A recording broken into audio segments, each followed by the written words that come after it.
ಸುಮಾರು 900 ವರ್ಷಗಳ ಇತಿಹಾಸ ಹೊಂದಿರುವ ಹೆಜಮಾಡಿ ಒಡೆಯ ಶ್ರೀ ಮಹಾಲಿಂಗೇಶ್ವರನ ಸನ್ನಿಧಿ ಮುಂದಿನ 2020ಕ್ಕೆ ಸಮಗ್ರ ಜೀರ್ಣೋದ್ಧಾರಗೊಂಡು ಬ್ರಹ್ಮಕಲಶಾದಿ ವಾರ್ಷಿಕ ಜಾತ್ರೋತ್ಸವ ನಡೆಯಲಿದೆ ಅಂತ ಜೀರ್ಣೋದ್ಧಾರ ಸಮಿತಿ ಉಪಾಧ್ಯಕ್ಷ ಸುಧಾಕರ್ ಕರ್ಕೇರ ಹೇಳಿದ್ದಾರೆ.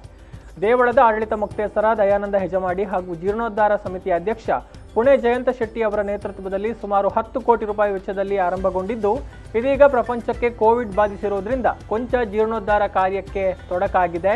ಆದರೂ ಕೂಡ ಸ್ಥಗಿತಗೊಳ್ಳದೆ ನಿಧಾನಗತಿಯಲ್ಲಿ ನಡೀತಾ ಇದೆ. ಮುಂದಿನ ವರ್ಷ ಮಾರ್ಚ್ ಸಂದರ್ಭ ಬ್ರಹ್ಮಕಲಶೋತ್ಸವ ನಡೀಬೇಕಾಗಿದ್ರೂ ಕಾಮಗಾರಿ ಪೂರ್ಣಗೊಳ್ಳದ ಕಾರಣ ಅಸಾಧ್ಯವಾಗಿದೆ. ಆ ನಿಟ್ಟಿನಲ್ಲಿ ಸಾಂಕೇತಿಕವಾಗಿ ಬ್ರಹ್ಮಕಲಶೋತ್ಸವ ಹಾಗೂ ವಾರ್ಷಿಕ ಜಾತ್ರೆಯನ್ನು ನಡೆಸಿ ಮತ್ತೆ ಜೀರ್ಣೋದ್ಧಾರ ಕಾರ್ಯವನ್ನು ಮುಂದುವರೆಸಿ 2022ಕ್ಕೆ ಪೂರ್ಣಗೊಳ್ಳಲಿದೆ.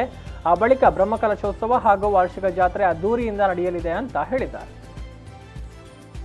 ಆದರೂ ಕೂಡ ಕಳೆದ ವರ್ಷ 2021 ಮಾರ್ಚ್ ಫೆಬ್ರವರಿಯಲ್ಲಿ ನಮಗೆ ಮಹಾರಥೋತ್ಸವ ಬರುವುದರಿಂದ ಅದರ ಮೊದಲು ನಾವು ಒಂದು ಗರ್ಭಗುಡಿ ಮತ್ತು ತೀರ್ಥ ಮಂಟಪ ಮತ್ತು ಸುತ್ತುಪೊಳೆಯ ಆವರಣಗೋಡೆಯನ್ನು ಮಾಡಿ ನಾವು ಸಾಂಕೇತಿಕವಾಗಿ ಜೀರ್ಣೋದ್ಧಾರದ ಬ್ರಹ್ಮಕಲಶವನ್ನು ಮಾಡ್ತೇವೆ.